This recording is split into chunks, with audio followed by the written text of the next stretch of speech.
Alright, a couple of weeks ago I got an email from a company called Autel.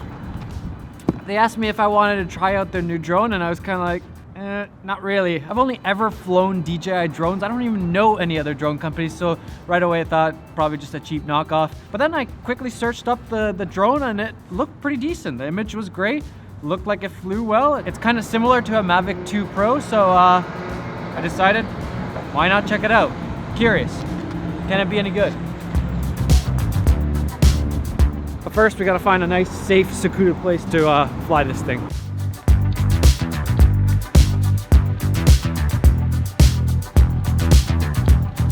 Oh man, I already really regret not taking gloves. It looked so warm outside, but it's still not warm. Still winter. But spring is coming. Oh. I'm just gonna say it. I am so done with winter. Winter is just not my thing. I really tried to embrace it this year, but I am so over winter. My hands are numb now. All right, so this is the spot, nice and secluded, nobody around. We can test the drone safely. Hopefully it flies decent, because yeah, drones can be a little bit tricky. Okay. This is what the drone looks like. Very similar to the Mavic's controller. Doesn't come with a monitor. All right, first things first, gotta get this ND on here. Pretty sunny day, so we're gonna need a lot of ND. Polar Pro, always making the ND filters. ND16 it is. Okay, I think we're ready to fly this thing for the first time. Let's see how it goes.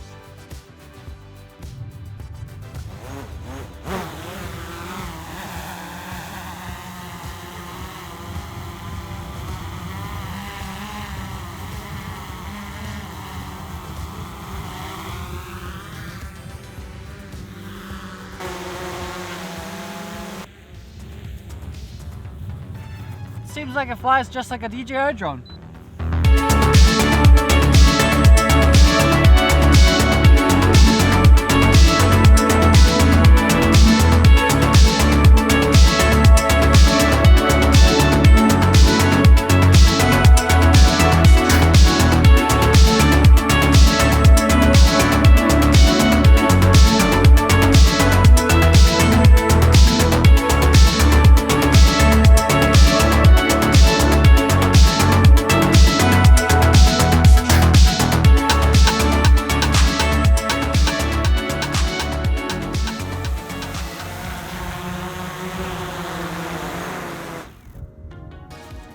First flight complete.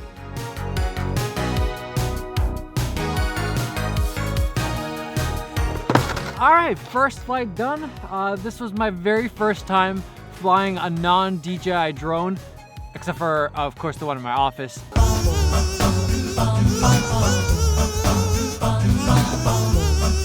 This thing's awesome. I'll link it down below. You're welcome. And I gotta say, it was a pretty interesting experience, but it is way too cold out here, so let's get back to the office. Okay, so this is actually the next day. Let me tell you a quick little story. I finished testing out the drone and I was gonna ride back to the office, check the battery power on the one wheel. I was like, 11%, oh shoot. I hope I can make it back. I think I can make it back. Start riding back, and literally it was like this, 11%, 10, 9, 8, 7. It was literally going down that fast. I don't know if it was the cold or what. Went down to 1%, rode for a while, and then I had to admit defeat and call Matt, ask him for a ride. So he came and picked me up. It took a while, so I didn't have time to film the rest of this video, but it also gave me a chance to look at the footage a little bit more and to review this drone a little bit better. Okay, let's get started. To preface this, I would say that DJI to me is like the king or queen or Khaleesi or whatever you want to call it of the drone world.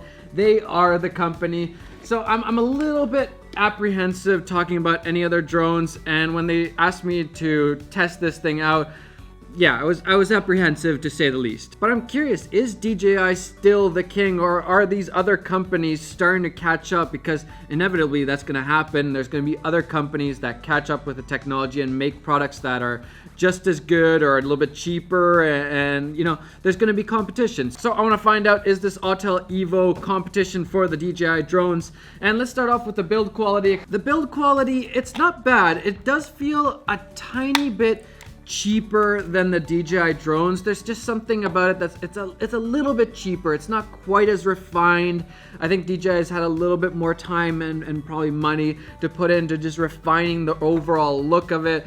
But yeah, that's pretty shallow. The look of the drone doesn't matter as much as how it flies and how is the image and all of that stuff. So let's look at the specs. It's very similar to the DJI 2 Pro or the 2 Zoom, I think that's what they're called.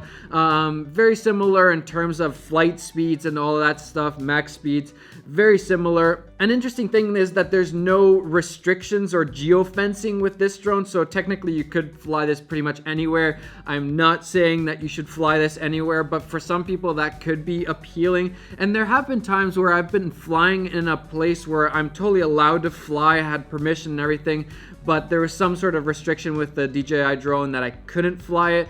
It hasn't happened too many times, so that's an interesting thing to keep in mind. Don't fly illegally, make sure you're flying legally. Real world thoughts on flying this thing. At first, I gotta say, it was really weird. I'm so used to the DJI drones that, like, you know, when I press the throttle or whatever a little bit, I expect it to move a certain amount. So this was a little bit weird at first getting used to, but really quickly, yeah, I had no issues flying it.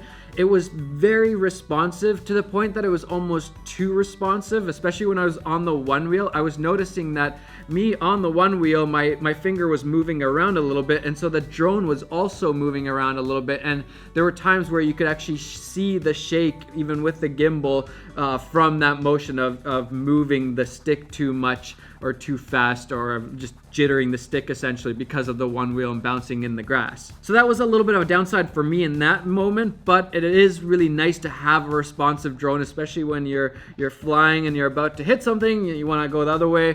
It helps that it's more responsive with the flying. But overall, it flew really great, didn't have any big issues, didn't have any errors or disconnecting from the controller or any of those things that I a lot of times expect from the other drone companies because they don't have the experience and the money of DJI. So that was really nice, no issues flying it. Image wise, this does have a similar size sensor to the Mavic 2 Zoom. I should look up what the name is, but I think that's the name of it. But it is smaller than the Mavic 2 Pro, which has the 1-inch size sensor. And I'd say the image from this looks very similar to something like the Mavic Pro, the first version, maybe a little bit better, but very similar to that image, just looking at it quickly. It's not a bad image, and if I didn't have DJI to compare to, I would be really happy with it, especially just getting those really nice drone shots. They're always so great. I need to fly my drone more. I don't like flying in Canada with all the restrictions. Also, the Evo can do 60 frames per second in 4K,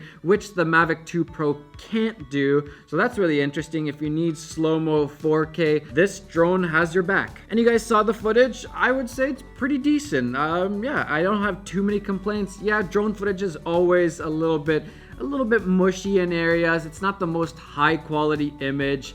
The sensors are smaller than, let's say, this camera that I'm using right now, but really no big gripes with the image. I think it did really great, and that's probably the most surprising thing to me. Again, if I had to nitpick, yeah, I would say that the image, for example, on the Mavic 2 Pro is definitely better in my mind.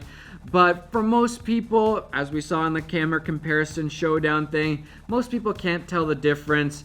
But if you really pixel peep, yeah, you're gonna find those differences. And I think that's where DJI still is the king. It's that like extra 5%, that last 5% of the drones looking really great, the software working really great, no issues flying it, the image being the best drone image I think that you can get. And speaking of software, I think the Evo had really great control over the app. I found it to be really intuitive, really easy to find everything, to the point that I think it was even easier than the DJI's app. It's maybe not quite as nice looking, but I had a really easy time finding everything I needed. It was just laid out really clearly. Yeah, I had no issues figuring out where to find all the different settings without looking at any tutorials or anything. Literally just opening up the app and just choosing everything I needed. So yeah, if we're comparing to the Mavic Pros, I would say the Mavic Pros are a little bit better, but again, this guy is cheaper by, I think it was $250. So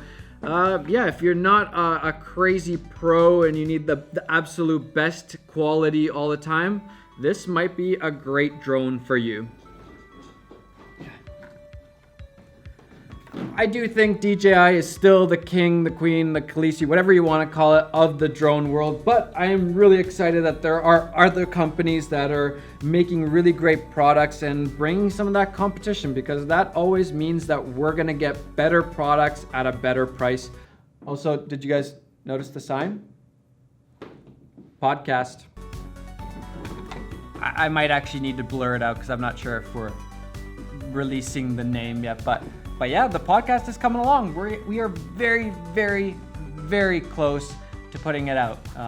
So yeah, stay tuned. I think that'll be exciting. Oh, also check out the Autel Evo if you're looking at drones. All right, see you guys.